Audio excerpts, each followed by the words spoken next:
iz naše starine, iz naše baštine.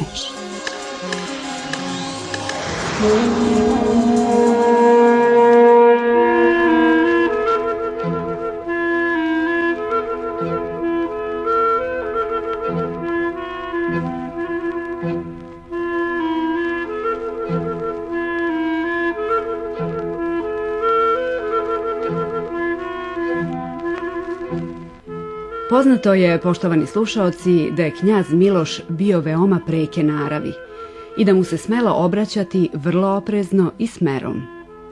Vuk Stefanović Karadžić bio je jedan od retkih ljudi koji su se osmelili da mu kažu i ono što ne bi voleo da čuje, najčešće preko pisama.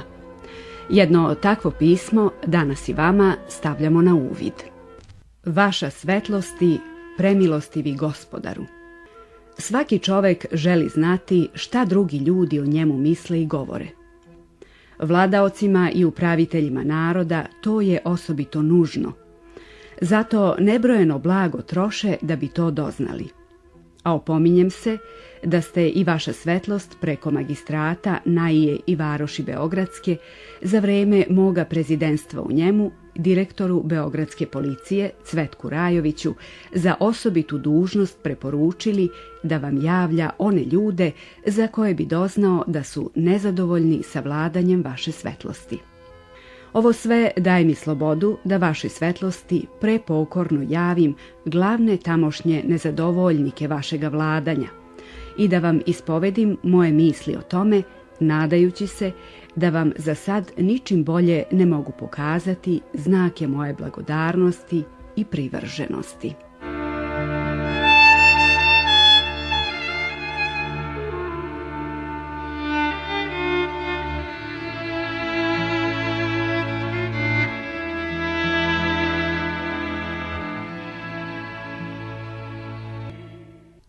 Istina je ono što su naši stari kazali, da niko ne može celom svetu kolača namesiti.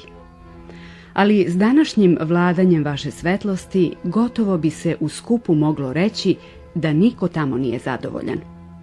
Svi uzroci ovoga nezadovoljstva gotovo bi se mogli u dva glavna reda razdeliti.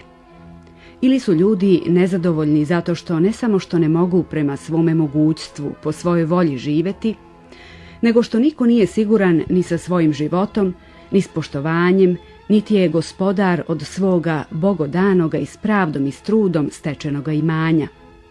Ili zato što se za opštu polzu ne stara i ne radi onako kao što bi po njihovom mnjenju trebalo i moguće bilo. Opet, na kratko da kažem, s vladanjem vaše svetlosti niko tamo nije zadovoljan, ama baš niko osim vaša dva sina, a i oni da su malo stariji, može biti da bi bili nezadovoljni kao makar ko drugi. Ali opet ne treba misliti da su svi oni koji su nezadovoljni s vladanjem vaše svetlosti neprijatelji vaši. Vaša svetlost dobro znate da od vaše supruge niko nije nezadovoljniji s vama i s vašim vladanjem. Ali opet vi od nje nemate boljeg prijatelja u Srbiji. Vaš brat Jefrem ne znam je li s vladanjem vaše svetlosti što zadovoljniji, nego ikakav drugi činovnik, ali bi on sutra za vas poginuo. Ja se nadam da vaša svetlost kao svaki mudar i razuman vladalac želite svoje područnike, koliko je god od strane vaše moguće, zadovoljne učiniti. Zato se usuđujem prepokorno naznačiti ovde, kako ja mislim, da bi se pomenuti nezadovoljnici zadovoljiti mogli. Valjalo bi dati narodu pravicu ili, kao što se danas u Evropi obično govori, konštituciju.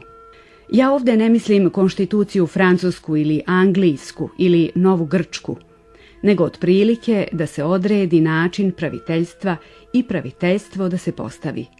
Po onome fermanu ili atišerifu, jer ko vam god kaže ili odobrava da drugčije biti može, onaj vas vara i na zlo navraća. Da se svakom čoveku osigura život, imanje i čest, da svak svoj posao koji nikom nije na štetu može raditi po svojoj volji i po svojoj volji živeti. Da svaki čovek zna šta mu valja činiti, da se ne boji niti vas, niti ikoga drugoga, da niko nikoga ne može na silu naterati da ga služi, da se tvrdo zna koji je činovnik stariji, koji li je mlađi, da se bez pravog uzroka i bez suda ne može činovnik ni službe isterati, niti natrag u manji čin povratiti, da se niko ne može naterati da se protiv svoje volje primi kakve službe i da svaki činovnik koja mu bude volja može službu ostaviti.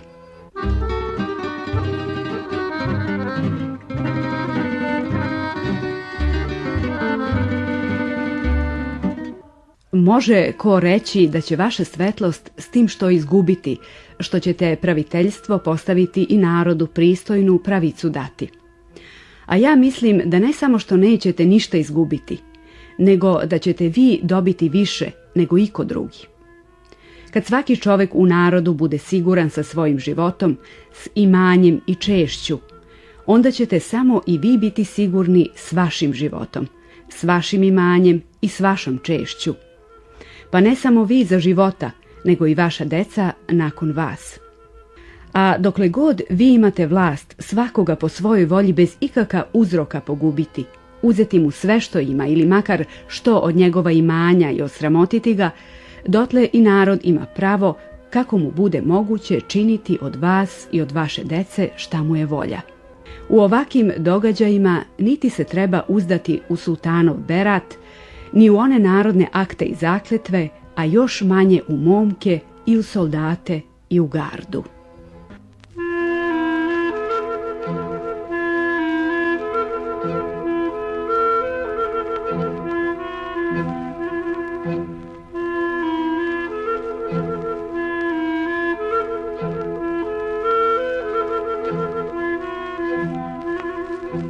Valjalo bi gospodaru ukinuti kuluk i ni od koga ništa ne iskati za badava.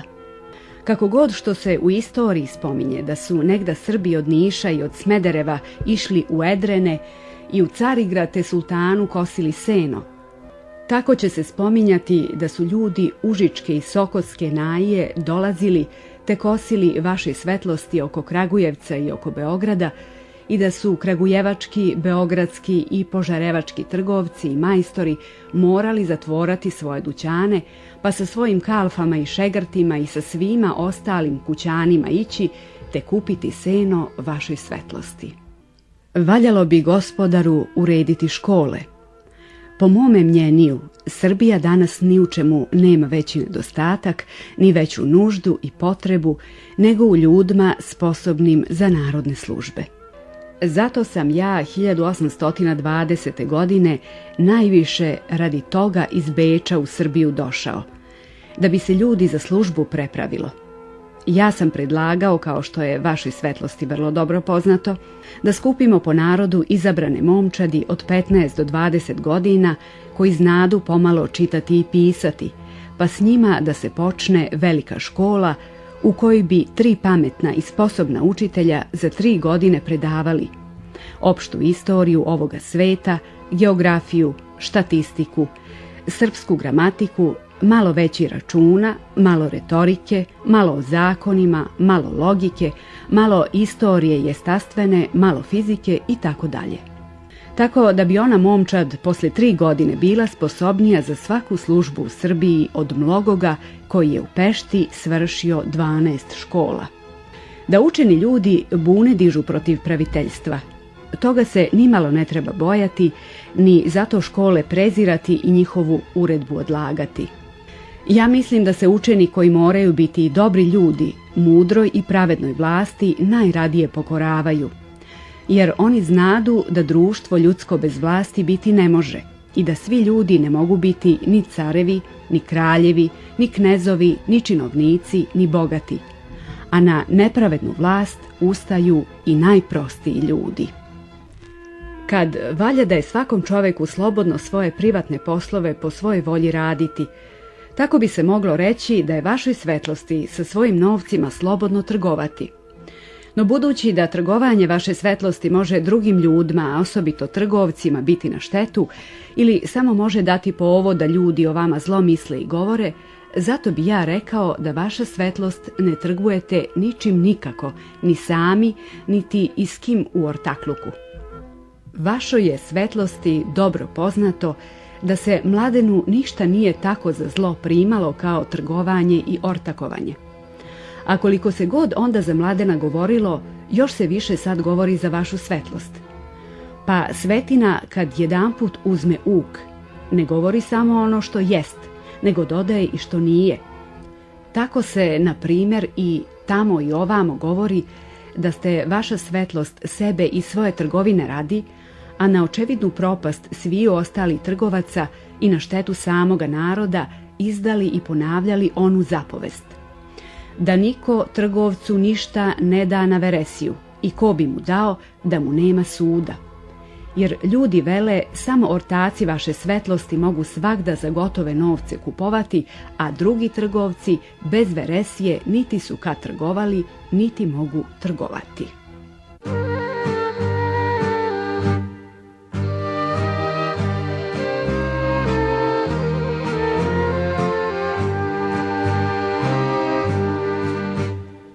Ništa ne bi valjalo činiti čega bi se čovek morao stideti, jer se ništa na ovome svetu ne može sakriti. A baš i tu ne treba misliti da je ono sve sakriveno što vi ne čujete, da se govori i da je sve ljudima po volji, što pred vama niko ne kudi.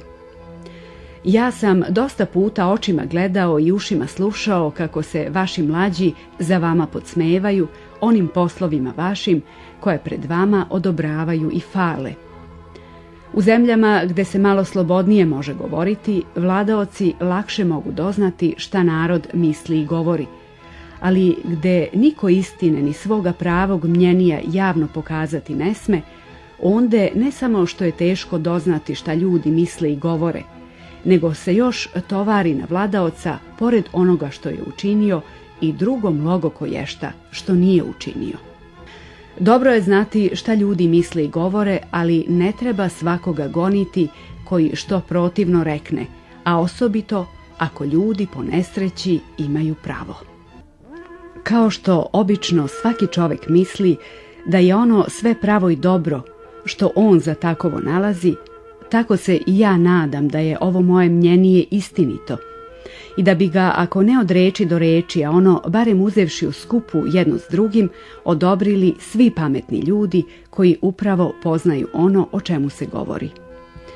Ali pri svemu tome, ako ga vaša svetlost nikako ne nađete za dobro i pametno, ja se prepokorno molim da biste mi, uvaživši dobru volju s kojom vam ga ispovedam, odbili na ludost, a mene i u napredak da biste zadržali u vašoj dojakošnjoj milostivoj blagonaklonosti, za koje moleći se i celujući vam desnicu i skut s najvećim visokopočitanijem ostajem.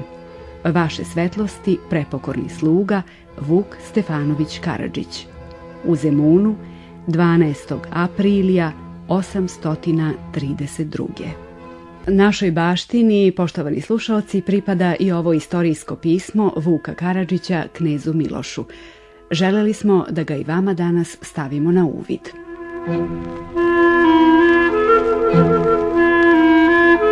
Emisiju pripremile ton majstor Zorica Durlević, muzički urednik Zvezdana Đorđević i autor emisije Dušica Popović. Thank you.